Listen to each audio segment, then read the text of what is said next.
Одна женщина мне жалуется, говорит, у меня муж храпит, я не могу спать. В зале было где-то 500 человек. Я говорю, у кого муж храпит?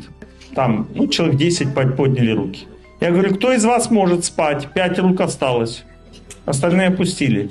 Я говорю, вот вы любите своих мужей, а вы нет. Потому что когда любишь, муж храпит, значит спит, у него все нормально, значит.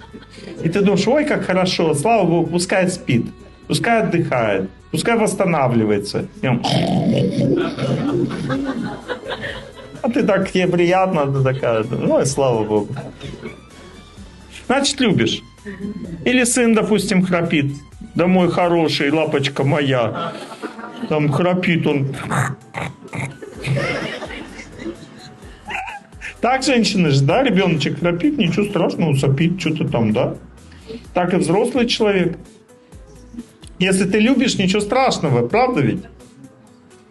А если не любишь, тогда тебе противно, думаешь, Господи, когда же он перестанет храпеть? Так? Это называется принятие. Недостатки близкого человека перестают волновать. Если ты принял близкого человека, и ему с тобой рядом стало спокойно жить, он домой идет отдыхать, а не воевать, не спорить. Это значит, что он будет от тебя скоро перенимать все самое лучшее.